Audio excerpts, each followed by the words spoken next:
মদিনার সাহাবীদের মধ্যে সবচাইতে গরীব সাহাবী ছিলেন সাইয়েদনা বেলাল রাদিয়াল্লাহু তাআলা আনহু। নিজের লজ্জাস্থান ঢাকা। আজকে আমরা শুনবো গরিব সাহাবীদের কাহিনী, যেটা বলবেন মিজানুর রহমান আজহারি। তার খুব সুন্দর বক্তব্য হয়েছে, আর সে নিজে এই কাহিনীটা বলতে বলতে সে নিজেই কান্না করতে লেগেছে। আপনারা এই বক্তব্যটা পুরো লাস্ট তক শুনে যাবেন, এত সুন্দর বক্তব্যটা। আমাদের সাহাবী নিয়ে গল্প শুনবেন, আর আমাদের এই চ্যানেলটাকে সাবস্ক্রাইব করে দেবেন। HFQ। মদিনার সাহাবীদের মধ্যে সবচাইতে গরীব সাহাবী ছিলেন সাইয়েদনা বেলাল রাদিয়াল্লাহু তাআলা আনহু। নিজের লজ্জাস্থান ঢাকার কাপড়টা ছাড়া তার কাছে দ্বিতীয় কোনো কাপড় ছিল না। সকালে যদি খাবার পেত, দুপুরে খাবার ছিল না, দুপুরে পেলে রাতের জন্য ছিল না, আজকে খাবার থাকলে কালকে নাই। মদিনার সবচাইতে গরীব সাহাবী বেলাল রাদিয়াল্লাহু তাআলা আনহু, লজ্জাস্থান ঢাকার জন্য শুধু একটা জামা ছিল, গায়ে দেওয়ার মতো কোনো জামা নাই। এই সাহাবীর মতো গরীব কোনো সাহাবী মদিনার জমিনে নাই। এই বেলাল রাদিয়াল্লাহু তাআলা আনহুকে বিশ্বনবী ডেকে বললেন, ইয়া বেলাল আনফিক ইয়া বেলাল লা তাখশা মিন যিল আরশি ইকলালা। ও বেলাল, আল্লাহর রাস্তায় দান করো, কারণ আমার আল্লাহর ধনভাণ্ডারের কমতি নাই। সাইয়েদনা বেলাল রাদিয়াল্লাহু তাআলা আনহু সবচেয়ে গরীব। শুনতেছেন? বুঝতেছেন? সবচেয়ে গরীব। ডাউন পার্টটা ঢাকার মতো একটা গার্মেন্ট ছিল, একটা কাপড়, এটা পেঁচায় আসতো, নামাজ পড়তো। গায়ে রাখার মতো কোনো জামা নাই, আর খাবার দাবার টাকা পয়সা বলতে নাই। ওই সাহাবীরে বিষ্ণু ইসা ইসলাম বললেন, আনফিক বেলাল, বেলাল তুমিও দান করো, তুমিও দাও, দানের হাতকে প্রশস্ত করে দাও। আনফিক ইবনা আদম উনফিক আলাইক, হে বানি আদম দাও, দিলে আমি তোমারে দেব। কেজির এটা হুজুরে দিয়ে দিলাম, এরপরে কেউ আমার 20 কেজি দিলে ওইটা ধরবো, ওইটা আবার আরেকজনরে দিব, এরপরে আরেকজন 30 কেজি দিলে ওইটারে ধরবো। কথা বলেন, কথা বলেন, কথা বলেন। এজন্য আল্লাহ বললেন, ইনফিকুনা ফিস সাররাই ওয়াদ দাররা। আমার মুত্তাকি বান্দার প্রথম গুণ, তারা সুখে দুঃখে সব সময় দান করে, দানের ধারাবাহিকতা সব সময় অব্যাহত রাখে। যারা সুখে দুঃখে সচ্ছল অসচ্ছল সব অবস্থায় দান করে, তাদের নাম হলো মুত্তাকি। মুত্তাকিদের প্রথম বৈশিষ্ট্য দান করে। আপনারা দান করেন তো? কিশোরগঞ্জের ভাইয়েরা সবাই করেন? করেন তো? Take it as a reminder. আজকের এই আলোচনাটা একটা রিমাইন্ডার হিসেবে নেন। যাদের দান করতে একটু সমস্যা, মনে থাকে না, অলসতা বা একটু কিপটামির মনোভাব আছে, এই কিপটামি কৃপণতা ভুলে যান। দেন, দেন না একটু, আপনারা দিবে কে? বিশ্বাস হয়? দিলে বাড়ে, দিলে না দিলে কমে, কারণ আপনি দিলে আপনারে দিবে কে? তবে গোপন অবস্থায় দেওয়াটা উত্তম। প্রকাশ্য দান করলে আল্লাহ কবুল করেন, ওইটাতেও সওয়াব আছে, কিন্তু গোপনে দান করলে বেশি খুশি হয় কে?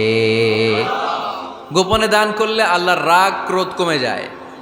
আপনার কোনো পাপের কারণে আল্লাহ যদি আপনার উপর রেগে থাকে, আপনি গোপনে কিছু দান করে দেন, ওই রাগটা মুহূর্তেই ঠান্ডা হয়ে যাবে। 7 শ্রেণীর ব্যক্তিকে আল্লাহ তাআলা আরশের নিচে ছায়া দিবে কিয়ামতের দিন, যেদিন আকাশের সূর্যটা মাথার কাছে চলে আসবে, জমিনটা তামার জমিন হয়ে যাবে, তৃষ্ণায় মানুষের জিহ্বা বের হয়ে কুকুরের মতো নাভির সামনে ঝুলতে থাকবে। সূর্যের প্রচণ্ড কিরণ আর তাপে মাথার মগজগুলো গলে গলে নাকের ছিদ্র আর কানের ছিদ্র দিয়ে ভাতের মাড়ের মতো টপ টপ করে বেয়ে বেয়ে পড়বে। আল্লাহর আরশের ছায়া ছাড়া সেদিন আর কোনো ছায়া থাকবে না। বিষ্ণু বললেন, 7 শ্রেণীর ব্যক্তিকে আল্লাহ তাআলা সেদিন আরশের নিচে ছায়া দিবে। তার মধ্যে থেকে 1 শ্রেণীর ব্যক্তি, কিশোরগঞ্জের ভাইয়েরা খেয়াল করে শুনেন, তার মধ্যে 1 শ্রেণীর ব্যক্তি হচ্ছে রজুলুন তাসাদ্দাকা বিসাদাকা ফাআখফাহা। 1 শ্রেণীর ব্যক্তি হচ্ছে ওই ব্যক্তি যে গোপনে আল্লাহর জন্য দান করে।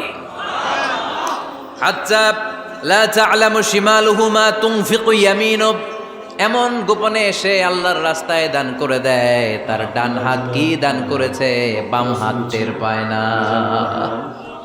ডান হাত কি দিল, বাম হাত দেখে নাই। অন্য মানুষ জানা তো দূরের কথা, এই গোপন দান আমার আল্লাহর কাছে খুব প্রিয়।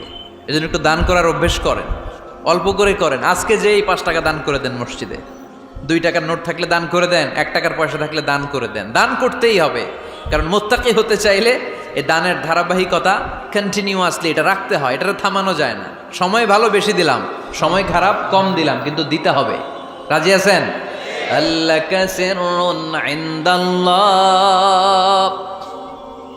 বাইনাকা আনতা ওয়া বাইনাল্লাহ আল্লাকা সাদাকাতুন তাখফা লা ইয়ালামুহা ইল্লাল্লাহ আল্লাকা সিররুন ইনদাল্লাহ বাইনাকা আনতা ওয়া বাইনাল্লাহ আল্লাকা সাদাকাতুন তাখফা লা ইয়ালামুহা ইল্লাল্লাহ সুবহানাল্লাহ পড়ো। আল্লাকা সিররুন ইনদাল্লাহ, তোমার আর তোমার আল্লাহর মাঝে কোনো গোপন আমল আছে নাকি যেটা আল্লাহ ছাড়া কেউ জানে না? জীবনে আমাদের প্রত্যেকের এমন কিছু গোপন আমল, ইবাদত আর দান সদকা করা দরকার যেটা দুনিয়ার কেউ জানে না, জানে আমার রব আর জানি আমি। এরকম দান থাকার দরকার আছে না নাই? তোমার জীবনে এমন কোনো গোপন সাদাকা আছে নাকি যেটা আল্লাহ ছাড়া কেউ দেখেনি? এই গোপন সাদাকাটা আল্লাহ খুব পছন্দ করে। এখানে মাদ্রাসা, আজকে আমার ভাই অমুক ভাই দিবেন 2 লক্ষ টাকা, বলেন মারহাবা। এটা উনি আল্লাহর জন্য দিতে পারে, মারহাবার জন্য দিতে পারে, ঠিক কি না? কিন্তু রাতের আধারে রাস্তার পাশ দিয়ে হেঁটে যাচ্ছেন, মসজিদের দান বাক্সটা লেখা, উপরে সাইনবোর্ডে লেখা মুক্ত হস্তে আল্লাহর ঘরের জন্য দান করুন। কেউ নাই, কাক পক্ষী নাই, রাত বাজে 2টা, হঠাৎ করে পকেট থেকে 1000 টাকার বা 100 টাকার কচকচে নোটটা আপনি দান করে দিলেন। ওই দানটা 1 কোটি টাকার দানের চেয়েও বড় দান। কারণ দুনিয়ার কেউ তখন